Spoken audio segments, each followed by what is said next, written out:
Alright, and these are the movies and TV shows that I have watched in the months of March and April. Now I'm actually pretty sure I've forgotten to put things on this list because I add them to the list as I watch them, and I feel like I've watched more, but I can't remember what those other things are, so we're just gonna go with this list. Number 1, as per usual of my media wrap-ups, is Supernatural. I'm currently watching through season 15. I think I'm on episode like 8 or something, so I'm almost caught up. I watch it in rotation of my other TV shows that I'm currently watching as well, so like I could just binge the rest of the episodes really quickly, but you know, I just kind of want to spread it out until, you know, the shows start airing again. Slight spoilers, but like literally like all these other characters are coming back because it's like their victory lap season. But I really like that they brought Eileen back.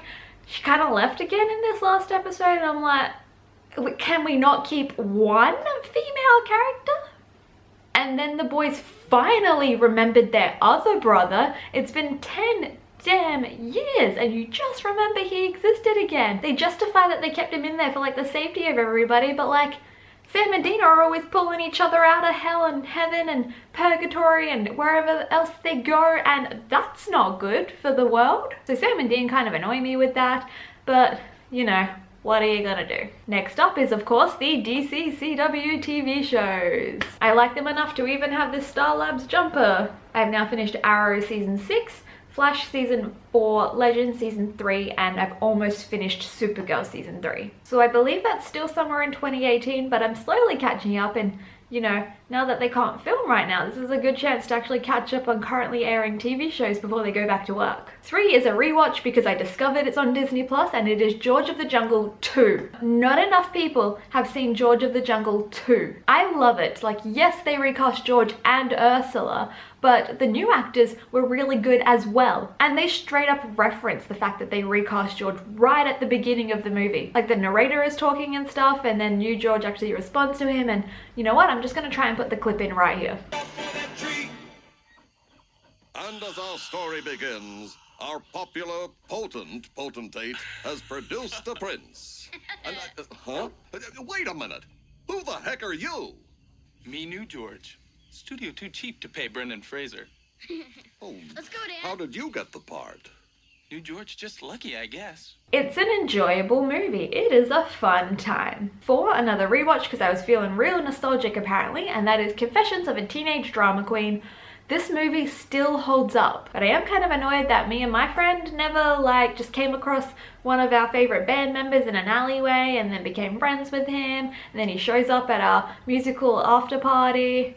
Also, apparently I still remember all of the words to that big finale musical song. Number 5, ironically, is Taking 5. So this is a Disney Channel original movie, but I didn't discover that it existed until it was mentioned on Mr. Kate's channel, because Mr. Kate and Joey are in the movie. It's about these girls who win a competition to have their favorite boy band perform at their school, but then things go wrong, and then they end up trying to convince the band to still play at their school because their reputation is ruined, and they do that by kidnapping the band. The band itself was a real boy band, and Joey from Mr. Kate was in that band, and Mr. Kate herself plays like one of the mean girls. It was also super hard to find this movie. Like, it's not available on any streaming service in Australia, and it wasn't available to buy anywhere either. Like, the majority of the movie is available in parts on YouTube, so I watched those along with like the one link that I found that worked for a streaming thing, and kind of just watched those together because the streaming one was loading terribly and I had to watch it like 10 seconds at a time. It felt like 2009 all over again. And the lead girls are actually played by Ilona Tal and Daniela Monet, who are from Supernatural and Victorious, so I love those girls.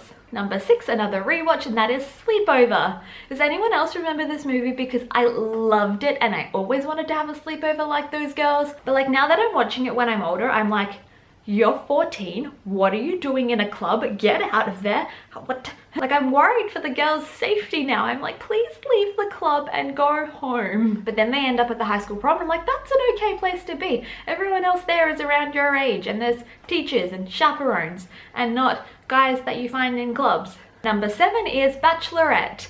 And this is a movie with a whole bunch of famous people, and basically like the least popular girl of the group is getting married, and then all of the bridesmaids are like just complete messes, and the movie's not good.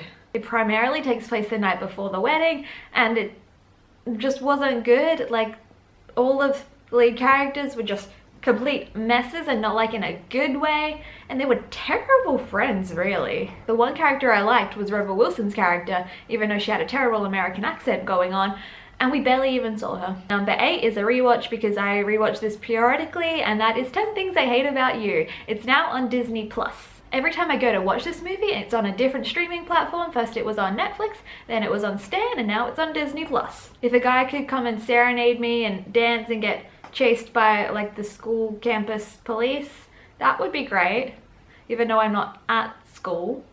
Number 9 is Buffy. I just watched a couple of episodes of this. It's on Stan, and I just sometimes watch it, and if you don't know, I love Buffy. You can't see it, but the shelf below this is just all Buffy stuff. And if you haven't watched Buffy, go watch it. 10 is actually 4 movies, but I'm wrapping them all up together, and that is the Hunger Games movies.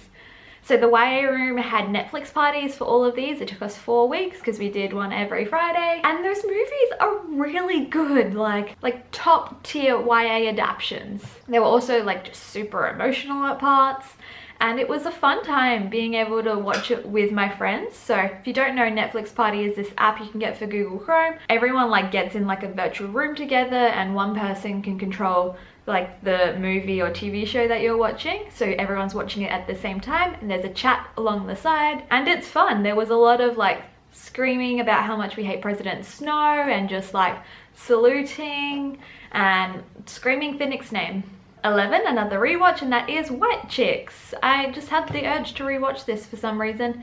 It's still an okay movie. It's some fun. It's weird at parts, well, like weird in a lot of parts, but you know, I first watched this movie when I was way too young, but now that I'm older, like I get more of the like jokes and stuff. 12 is one that I finally watched, and that is Frozen 2. I also watched Frozen Fever and Olaf's Frozen Adventure before that as well, because they happen in between the movies.